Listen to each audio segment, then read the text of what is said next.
What a wonderful game this is. It has its flaws, but yet still an amazing game. Assassin's Creed Revelations has been one of those games that makes your mind really wonder when it comes to story, but it has the ability to distract you from its fun and fast-paced gameplay. So, let's start with the story. Assassin's Creed Revelations starts you off in this island called the Animus Island. Due to Desmond's long coma, which you should know why he got it if you've beaten Assassin's Creed Brotherhood, Desmond is locked up in the Animus, and the only way to get out is to do a sync nexus, which means he has to finish all the remaining memories of Ezio and Altair, and then Desmond will become conscious again. While completing Ezio's memories, you find out that he is now older and in Constantinople, looking for 5 keys which will open a library filled with information that was built by Altair.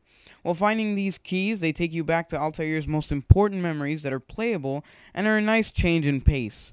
It really opens up Altair's story and builds an overall better character compared to the first Assassin's Creed. The story is amazing, but if I have to point out one last thing, I have to tell you, yes, the cliffhanger ending is back. Even though the story is great, the cutscenes that present it aren't as great. In some cutscenes, you see some textures that are more specified than others, and the faces for most characters don't look as detailed during a couple of these cutscenes.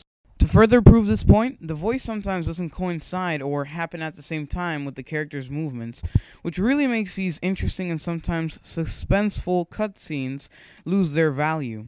Besides for the cutscenes though, the city looks great. Constantinople has a vibrant and amazing feel to it. The city is split into 2 parts, and even though it seems to be bigger than Rome back in Assassin's Creed Brotherhood, I believe Rome might have been a better city due to its color, its buildings, and just the Italian Renaissance to complete the experience. This doesn't mean Constantinople is a bad city. On the contrary, it's amazing. But I do think they could have improved it quite a bit. Roaming through the city is as fun as ever though. You've got new equipment to use, such as the hook blade that allows you to climb buildings twice as fast and allows you to use new integrated zip lines.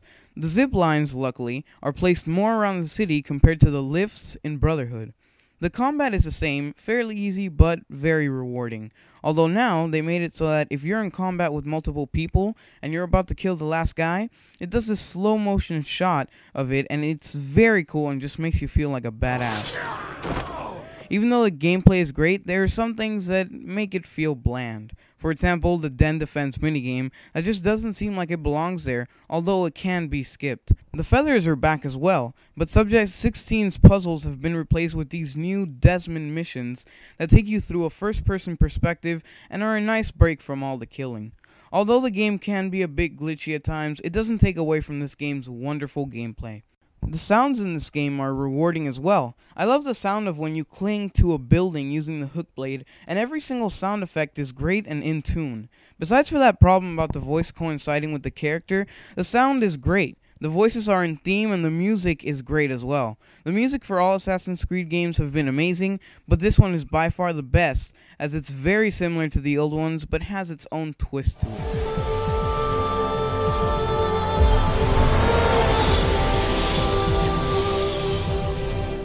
Once you're done with the storyline, it's time to go into multiplayer.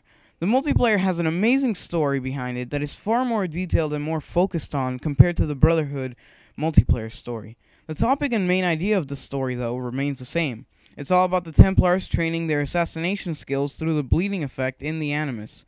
The gameplay for the multiplayer has been expanded much more. You can now customize your character a lot more, there are far more game modes, and it is very fun and just a unique multiplayer experience. Assassin's Creed is a great game that is mostly known for its amazing story, free roaming and interactive gameplay, and its unique multiplayer. And these are the things that make this game so breathtaking. That's why I give this game an 8.6 out of 10, because even though it might be a great game, it has its flaws here and there. So I hope you liked the review. Don't forget to like this video and subscribe, and I'll see you guys later.